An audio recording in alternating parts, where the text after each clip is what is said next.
हमारे लिए nation first, party second, वो तो हर एक के लिए नहीं, वो तो हर एक के लिए, वो थोड़ी आप ही के लिए। अगर नेशन का ठेका थोड़ी आप लोगों ने लिया है, तो फिर उनको क्यों लग रहा है? नहीं, देखें नेशन का ठेका नहीं, इमरान जी गुस्सा नहीं, पानी आपके सामने, पानी आपके हो गया, जितना मैंने पीला था पी लीजिए। देखें, नेशन का ठेका सिर्फ आप लोगों ने नहीं लिया है, नेशन मेरे लिए भी फर्स्ट। तो फिर उनको क्यों लग रहा है कि जिनके पास वो चीजें हैं वो हमें वापस आप कर दीजिए? वो तो उनको लग रहा है, तो उनको लगने दीजिए। अपना बता दीजिए ना, आपकी क्या पॉलिसी है जम्मू कश्मीर के लिए? तो वो हम उनको क्यों बताएंगे अपनी पॉलिसीज का? नहीं, लोगों को बता दीजिए ना। लोगों को हमने बताया, हमने डेवलपमेंट करनी है, ब्रिजेस बनाने, रोड बनाने, हॉस्पिटल बनाने, हमारा यही काम है। उन्होंने क्या क्या लोगों को बताया होगा वो आप भुगतान कर रहे होंगे। तो ऐसे लोगों के नए तो 370 बता दिया। मैं 13 आबस भाई ना त्राट पे कोई टाइट बना वो बॉन्ड है हम ये मोबाइल उन लोगों 13 आबस लागो बॉन्ड ग्रेटर साइज को त्राट खत्म आपको खत्म वहीं कहते हैं दिन यम जवाब इसके कुछ दिमो जवाब लोग। तो आपको स्टेटहुड नहीं चाहिए? नहीं, क्यों नहीं चाहिए? तो मैं थोड़ी बोल रहा हूं मुझे नहीं चाहिए, तो मांग लीजिए ना, आपको स्टेटहुड नहीं चाहिए तो वो बोला है ना हमारे। तो आप अपने सुनील शर्मा जी को बता दीजिए, स्टेटहुड मांग लीजिए। मैं बोल रहा हूं आपने खुद नहीं, आज नहीं चाहिए भाईजान, आज नहीं चाहिए आपको स्टेटहुड। क्यों नहीं चाहिए? अभी नहीं चाहिए। मैं बोलता हूं अगर कल लगेगा अमित शाह जी को तो कल ऐलान करें। तो नहीं, आपको नहीं चाहिए, आप फिलहाल। मुझे क्यों नहीं चाहिए? मैं इस स्टेट का एक नागरिक हूं। टोन बजाय वो उनको मालूम है और आपको भी खबर है। नहीं, आप बताएं। नहीं, अच्छी तरीके से खबर है आपको कि वो स्टेजों पर क्या बोलते थे। आप जवाब दें वो उस आवाम को। नहीं शाहिद जी, अब उन्होंने हमें वो नरेंद्र मोदी जी और उसको अमित शाह जी के पीछे लगेंगे कि वो मुझे काम करने नहीं दे रहे हैं, या मुझे यहाँ लेफ्टिनेंट गवर्नर साहब का भी कोई दबाव नहीं है। दबाव क्यों बनाएंगे? तो करने दीजिए ना काम। तो उनको रोक कौन रहा है? एक आदमी बल्ला लेकर गया है बैटिंग करने के लिए, तो वो मुझे बोल रहा है कि मुझे कोच वहां खेलने नहीं दे रहा है ग्राउंड में। तुम जा रहे हो, जाओ, अब बल्ला पकड़ा है, जाकर रने बनाओ, जो आपने कमिटमेंट की है लोगों के साथ करो पूरा उनको। बिस्मिल्लाहिर्रहमानिर्रहीम, अस्सलाम वालेकुम। दुनिया भर से देखने वाले लाखों नाजरीन को शाहिद इमरान का सलाम पहुंचे। बिलाखिर जम्मू कश्मीर में अवामी हुकूमत बनी और उमर अब्दुल्ला की सरकार को लगभग 2 माह से ज़ायद जो अरसा है वो बीत गया। लेकिन कहीं ना कहीं जो उमर अब्दुल्ला साहब हैं वो ये कह रहे हैं कि उनको काम करने नहीं दिया जा रहा है, और कहीं ना कहीं निशाना जो है वो बीजेपी की तरफ है। और आज हमारे साथ मौजूद हैं बीजेपी के वो लीडर जिन्होंने सबसे पहले बीजेपी ज्वाइन की है एज मुस्लिम लीडर, मुस्लिम बीजेपी लीडर। मैं बात कर रहा हूं इश्तियाक वानी साहब की, और हमारे साथ आज प्रोग्राम में मौजूद है। इश्तियाक साहब, बहुत बहुत शुक्रिया हमारे साथ बात करने के लिए। इमरान जी, बहुत बहुत शुक्रिया आपका भी, और बड़ा अच्छा लगता है जब भी आपसे बात करने का मौका मिलता है। जी।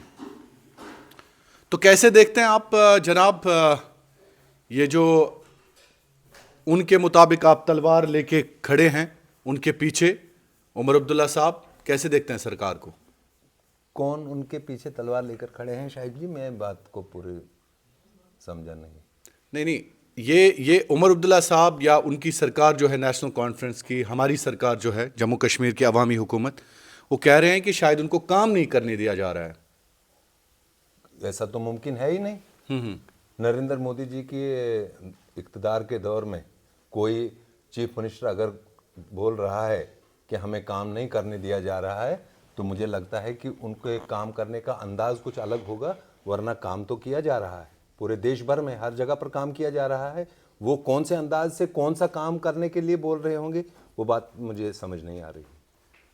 तो इश्तियाक वानी साहब, सवाल ये भी है, सबसे पहले मैं ज़ाती तौर पर आपसे पूछना चाहूँगा कि 30 साल का वक्त है जो बीजेपी में आपने दिया, लेकिन आपको मैंडेट नहीं दिया गया डोडा से।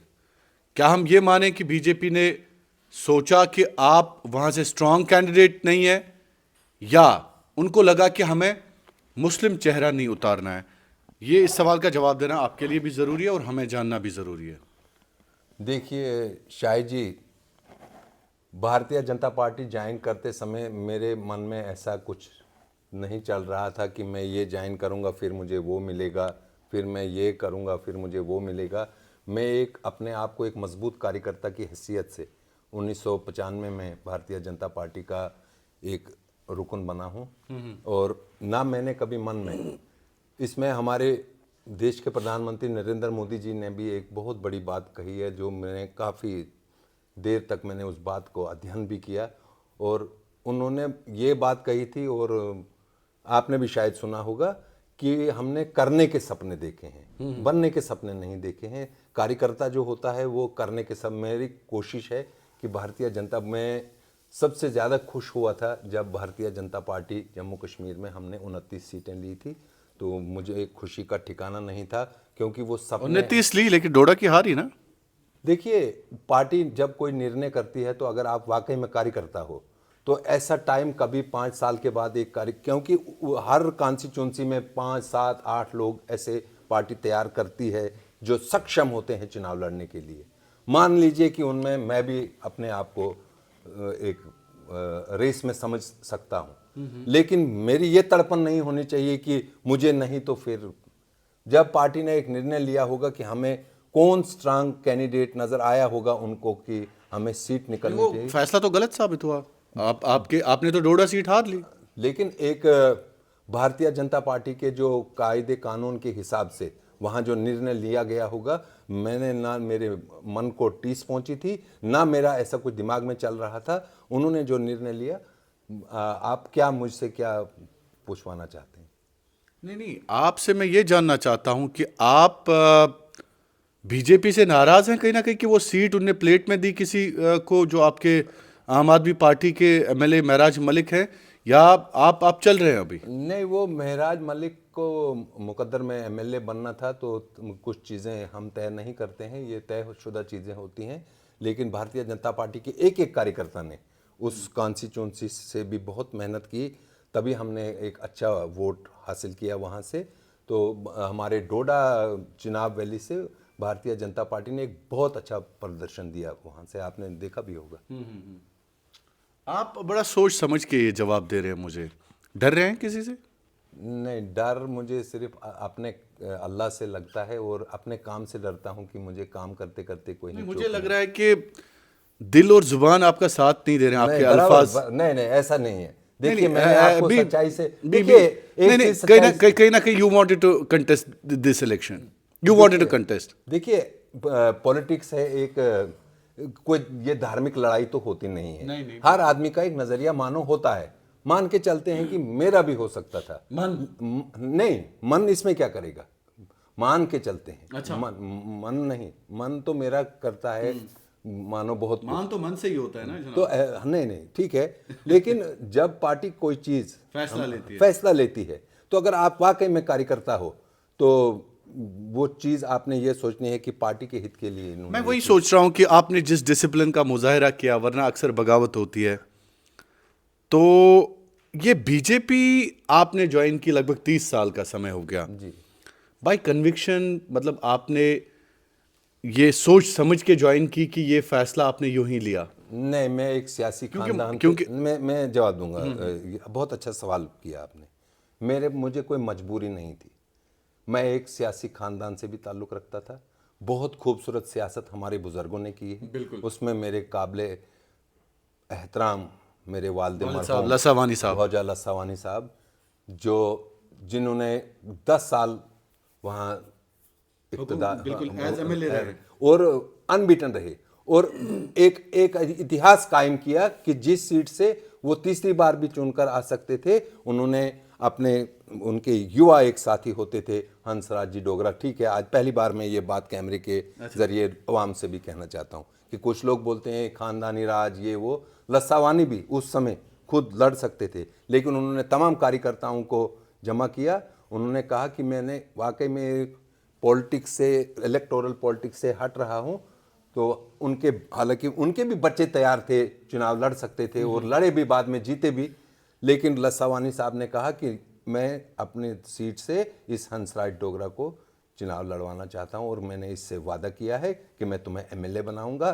तो आज से सुंदर कभी मुझे मौका मिलेगा नहीं, क्योंकि मैंने इस लड़के से, जब ये युवा था, 23 साल का मेरे साथ चलता था, तो हंसराज डोगरा जी ने मुझे खुद कहा था कि मैंने कल्पना भी नहीं की थी और कोई करना भी नहीं चाहिए था सियासी हिसाब से, कि जो आदमी 2 बार जीता हुआ है, 90% वोट लिए थे दूसरी बार जीते जीते लसावानी जी ने। ये बहुत कम लोग होते हैं, ये कम लोग करते होंगे और आज भी करने चाहिए। तो उन्होंने कहा कि मैंने इस बच्चे से कमिटमेंट की है और मैं इसको एमएलए बनाऊंगा। फिर उसका भी कमाल देखिए, हंसराज डोगरा जी का भी कमाल देखिए। जब 1977 में वो सिटिंग एमएलए थे, जब लस्सावानी जी ने अपने बेटे को चुनाव में उतारा, तो हंसराज डोगरा जी सिटिंग एमएलए ने कहा कि मैंने कल्पना नहीं की थी कि मैं एमएलए कभी बनूंगा। लस्सावानी जी ने वो फैसला उस वक्त लिया था, इसलिए मैं सिटिंग एमएलए होकर भी इस वक्त चुनाव नहीं लड़ूंगा इनके बेटे के खिलाफ। आप भी अभी बोल रहे थे कि वो एक्सपेक्ट हम ही से कर, तो उनको डायरेक्ट क्यों नहीं हमारे पास आने दे रहे हो? जब आप बोल रहे हो कि नरेंद्र मोदी जी के पास अब जाऊंगा, अब उनसे कुछ लूंगा, वो काम मुझे करने नहीं दे रहे, फिर तो आवाम वोट देना चाहती थी यहां भारतीय जनता पार्टी को, तो फिर आपने उस वक्त कश्मीर में कुछ और ही टोन बजाकर वो वोट हासिल किया है। नहीं, क्या टोन बजाया वो उनको मालूम है और आपको भी खबर है। नहीं आप बताएं। नहीं, अच्छी तरीके से खबर है आपको कि वो स्टेजों पर क्या बोलते थे। आप जवाब दें वो उस आवाम को। नहीं शाहिद जी, अब उन्होंने हमें वो नरेंद्र मोदी जी और उसको अमित शाह जी के पीछे लगेंगे कि वो मुझे काम करने नहीं दे रहे हैं, या मुझे यहाँ लेफ्टिनेंट गवर्नर साहब का भी कोई दबाव नहीं है। दबाव क्यों बनाएंगे? तो करने दीजिए ना काम। तो उनको रोक कौन रहा है? एक आदमी बल्ला लेकर गया है बैटिंग करने के लिए, तो वो मुझे बोल रहा है कि मुझे कोच वहां खेलने नहीं दे रहा है ग्राउंड में। तुम जा रहे हो, जाओ, अब बल्ला पकड़ा है, जाकर रने बनाओ, जो आपने कमिटमेंट की है लोगों के साथ करो पूरा उनको। तो बोल रहे हैं आप करने नहीं देते हैं। तो कहां पर पकड़ा, कौन सी जगह पर उनको हाथ पकड़े हैं? स्टेटहुड दीजिए ना। तो वो इन्होंने अमित शाह जी ने पार्लियामेंट में बोला है तो कि जो एक माकूल टाइम आएगा उनके हिसाब से माकूल टाइम होगा। फारूक अब्दुल्ला साहब और उमर अब्दुल्ला साहब के लिए वो लग रहा होगा, हो सकता है अमित शाह जी को नहीं लग रहा होगा माकूल टाइम। तो आपने चुनाव लड़ा है नहीं यूटी में, आपने यूटी में ही तो चुनाव लड़ा है, तब कहां स्टेटहुड थी? अगर आपको लग रहा था नहीं मिलेगा। आप मान रहे हैं उनको नहीं लड़ना चाहिए? नहीं, अगर वो बोल रहे हैं कि हमें नहीं मिल रहा है, तो क्या वो ढूंढ रहे हैं? क्या वो क्या चाह रहे हैं कि हमें वो स्टेटहुड ढूंढ रहे हैं। तो स्टेटहुड बोला है ना अमित शाह जी ने कि माकूल समय पर उन्होंने कोई। तो ये माकूल समय कब आएगा? ये इनके हिसाब से होगा। किनके हिसाब से? उमर अब्दुल्ला साहब या उनके साथ जो उनकी टीम बनी हुई है। तो अमित शाह जी और जो नरेंद्र मोदी जी और जो भारतीय जनता पार्टी के बाकी लोग हैं और जो हिंदुस्तान को देख रहे हैं। आपको स्टेटहुड नहीं चाहिए? नहीं, क्यों नहीं चाहिए? तो मैं थोड़ी बोल रहा हूं मुझे नहीं चाहिए। तो मांग लीजिए ना, आपको स्टेटहुड नहीं चाहिए तो वो बोला है ना हमारे। तो आप अपने सुनील शर्मा जी को बता दीजिए स्टेटहुड मांग लीजिए। मैं बोल रहा हूं आपने खुद नहीं, आज नहीं चाहिए भाईजान, आज नहीं चाहिए आपको स्टेटहुड। क्यों नहीं? मैं बोलता हूं अगर कल लगेगा अमित शाह जी को तो कल ऐलान करें। तो नहीं, आपको नहीं चाहिए। आप फिलहाल मुझे क्यों नहीं चाहिए? मैं इस स्टेट का एक नागरिक हूं, एक मजबूत नागरिक हूं, जिम्मेदार नागरिक हूं, तो मुझे क्यों नहीं चाहिए? तो मांग लीजिए ना, आप पानी पी लीजिए। मैंने पहले ही कहा था कि आपको अल्फाज आज साथ नहीं दे रहे हैं वानी साहब। अल्फाज ही साथ दे रहे हैं, भी पानी पी रहा हूं, प्यासा हूं। स्टेटहुड की बात हो रही है, एक सीरियस मसला है, इसे आप मजाक में नहीं ले रहा हूं। तभी आपने जो सवाल पूछा है स्टेटहुड, होम मिनिस्टर साहब ने आपको नहीं चाहिए। नहीं, क्यों नहीं चाहिए? तो मांग लीजिए ना, बता दीजिए, कल दीजिए स्टेटहुड। तो वो मैंने थोड़ी देना है, तो और किसने देना है? मांग तो आप ही ने करनी है ना। मांग वो कर रहे हैं, मांग हम थोड़ी कर रहे हैं। नहीं, आपको नहीं चाहिए। क्यों नहीं चाहिए? तो वो जब नहीं आप बात को भटका रहे हैं भाईजान। आप कहां जा रहे हो? वानी साहब, मुझे आप इधर उधर नहीं ले सकते। नहीं, मुझे भी आप नहीं ले सकते हो। मुझे आप इधर उधर कहते हैं ना कि भाईजान मेरी तू इधर उधर की ना बात कर, ये बता काफिला क्यों लुटा? कौम क्या है, कौमों की इमामत क्या है, ये क्या जाने कि वो काम क्या है? अब ये हमारे जिम्मे चढ़ेंगे कि अब मुझे दबाव नहीं डाला जा रहा है। यहाँ गवर्नर, लेफ्टिनेंट गवर्नर साहब के वहां से प्रधानमंत्री जी भी दबाव नहीं डाल रहे हैं। क्यों दबाव डालेंगे? आप बेरोजगार नौजवानों के काम करो, लोग आपकी सराहना करेंगे। आपने कमिटमेंट की है, हम डेली वेजर्स को पक्का करेंगे, उसके लिए कुछ योजना बनाएंगे। उसके लिए उमर साहब कहते हैं कि पावर सेंटर एक होना चाहिए। हाँ। वो कहते हैं कि जब घर आसन ज खानदार अच्छा सु घर छुन चलान कहीं तन ये उमर साहब वन ये बह वन कि तुम कहो शरारत कह मैं क्या शरारत में जाती झगड़ तिमन बह ती वन सह वन कि घरस अगर ज खानदार सह घर चल कहीं तन सु क्या चाहन सॉरी पानस नश बे नुन तो इन लुकन करहन ये बे तंग। कौन तंग करेगा? वो क्या चाह रहे हैं? उनको क्या चाहिए कि मतलब या PSL लागो लुकन अंदर ठुको तंग करो बेवजह छुना तगन लोग वनकन तिमन दिल वालन ये नसन पकनाउन तिमन छुना पता लगन लोग ये कित पेंट से पकनाउन लाइन आर्डर कित पेंट कैसे आसुन क्या कैसे आसुन। आप चीफ मिनिस्टर हैं, उसका हम सल्यूट करते हैं आपको लोगों ने वोट दिया है, आपको 40 सीटें मिली हैं कश्मीर से, तो हम आपको सल्यूट करते हैं। नहीं, आप कह रहे हैं कि अगर पावर हम उमर साहब को देंगे तो वो लोगों पे जुल्म ढाएंगे? तो अब आप ही लोग तो कश्मीर से बोल रहे थे कि हमारे साथ इन्होंने जुल्म किया है पावर में। मैं कश्मीरी आवाम से ही पूछना चाहता हूं, या मैं झूठ बोल रहा हूं? आप खुद ही बोल रहे थे, या तो हम गलत बोल रहे हैं। दो में से तो एक चीज को तय करना पड़ेगा।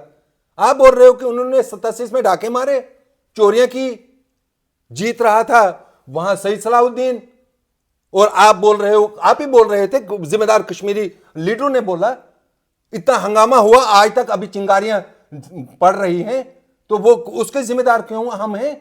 उसके जिम्मेदार तो आप हैं।